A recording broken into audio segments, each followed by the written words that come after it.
ಕನ್ನಡದ ಅತಿ ದೊಡ್ಡ ರಿಯಾಲಿಟಿ ಶೋ ಬಿಗ್ ಬಾಸ್ ನ ವಿನ್ನರ್ ಹನುಮಂತು ರಾಜಕೀಯಕ್ಕೆ ಎಂಟ್ರಿ ಕೊಡ್ತಿದ್ದಾರಂತೆ. ಬಿಗ್ ಬಾಸ್ ವಿನ್ನರ್ ಕಾಂಗ್ರೆಸ್ ಸೇರ್ಪಡೆಗೆ ಕೌಂಟ್ ಡೌನ್ ಶುರುವಾಗಿದೆಯಂತೆ. ಟಿಆರ್ಪಿ ಕಿಂಗ್ ಆಗಿರುವ ಹನುಮಂತು ರಾಜಕೀಯಕ್ಕೆ ಬರ್ತಾರಾ?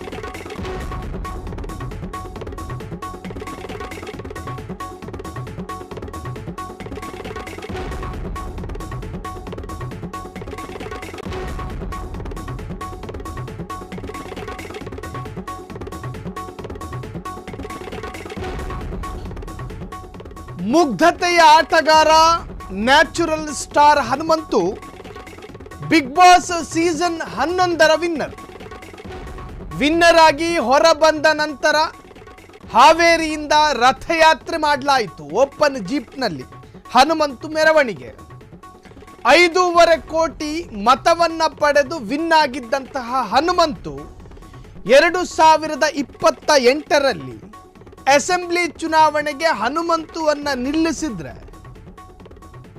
1.5-2-3 ಲಕ್ಷ ಮತ ಪಡೆದುಕೊಳ್ಳೋದಿಲ್ವಾ? ಇದು ರಾಜಕಾರಣಿಗಳ ಲೆಕ್ಕಾಚಾರ.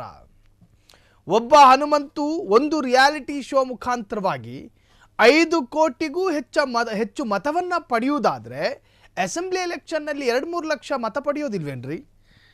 ಇದು ರಾಜಕಾರಣಿಗಳ ಲೆಕ್ಕಾಚಾರಗಳು. ಈಗಾಗಲೇ BC ಪಾಟೀಲ್ ಕೂಡ ಗಾಳ ಹಾಕಿದ್ದಾರೆ ಎಂದು ಹೇಳಲಾಗ್ತಾ ಇದೆ.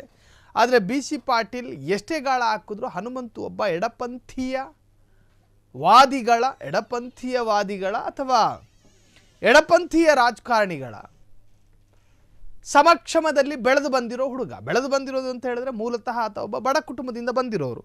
ಅವನಿಗೂ ರಾಜಕಾರಣಿಕ್ಕೂ ಆಗಬರೋದಿಲ್ಲ, ಅವರಿಗೂ ಪ್ರಭಾವಿ ವ್ಯಕ್ತಿಗಳಿಗೂ ಕೂಡ ಆಗಬರೋದಿಲ್ಲ. ರಾತ್ರಿ ಹಗಲು ವ್ಯತ್ಯಾಸಗಳಿದ್ದಾವೆ. ಈ ವರ್ಗವೇ ಬೇರೆ, ಆ ವರ್ಗವೇ ಬೇರೆ. ಆದರೆ ಖ್ಯಾತಿ ಪಡೆದ ನಂತರ ಹನುಮಂತುವಿನ ಸುತ್ತಮುತ್ತ ರಾಜಕಾರಣಿಗಳು ಓಡಾಡ್ತಾ ಇರೋದೇನು ಸುಳ್ಳಲ್ಲ.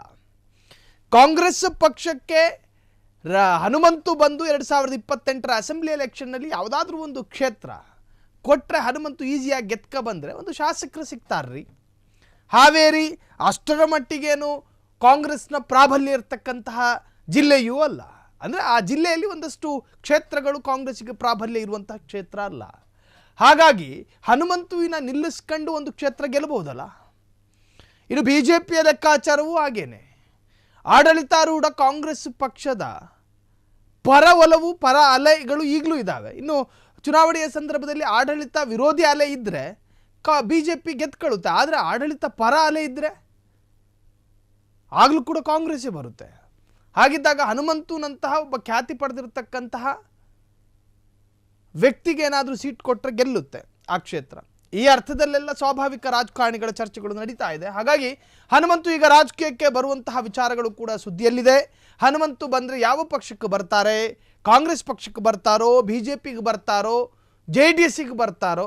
ಯಪ್ಪ ನನಗಿದು ಮೂರೂ ಬೇಡ, ಕಮ್ಯುನಿಸ್ಟಿಗೆ ಹೋಗ್ತೀನಿ ಅಂತ ಹೇಳಿ ಕಮ್ಯುನಿಸ್ಟಿಗೆ ಹೋಗ್ತಾರೋ ಗೊತ್ತಿಲ್ಲ. ಒಟ್ಟಾರೆ ರಾಜಕಾರಣಿಗಳು ಹನುಮಂತು ಮನೆ ಸುತ್ತಮುತ್ತ ಓಡಾಡ್ತಾ ಇದ್ದಾರೆ. ಹನುಮಂತುವಿಗೆ ಫೋನ್ ಕರೆ ಮಾಡ್ತಾರಂತೆ, ರಾಜಕೀಯದ ಬಗ್ಗೆ ಮಾತನಾಡ್ತಾರಂತೆ. ಪಾಪ ಏನೂ ತಿಳಿಯದ ಮುಗ್ಧ ಎಲ್ಲದಕ್ಕೂ ಹ್ಞೂ ಹ್ಞೂ ಹ್ಞೂ ಹ್ಞೂ ಅಂತಿದ್ದಾರಂತೆ. ಸೊ ಹನುಮಂತುವಿನ ರಾಜಕೀಯ ನಡೆ ಒಂದು ವೇಳೆ ಕಾಂಗ್ರೆಸ್ನತ್ತ ಆದರೆ ಅದೊಂದು ಥರದ ಚರ್ಚೆ, BJP ಅತ್ತ ಆದರೆ ಅದು ಬೇರೆ ತರಹದ ಚರ್ಚೆಗೆ ತಿರುಗುತ್ತೆ. ಒಟ್ಟಾರೆ ಹನುಮಂತು, ಲಮಾಣಿ ಸಮುದಾಯದ ಹನುಮಂತು ಯಾವ ಪಕ್ಷಕ್ಕೆ ಹೋಗ್ತಾರೆ ಮತ್ತು ಯಾವ ಪಕ್ಷದಿಂದ ಮುಂಬರುವಂತಹ ಸ್ಥಳೀಯ ಚುನಾವಣೆ ಆಗಿರಲಿ ಅಥವಾ ಮುಂಬರುವಂಥ ವಿಧಾನಸಭಾ ಚುನಾವಣೆ ಆಗಿರಲಿ ಹನುಮಂತುವನ್ನು ಅಭ್ಯರ್ಥಿಯಾಗಿ ಕಾಣಬಹುದಾ ಎನ್ನುವಂತಹ ರೀತಿಯಲ್ಲಿ ಚರ್ಚೆಗಳು ಶುರುವಾಗಿದೆ.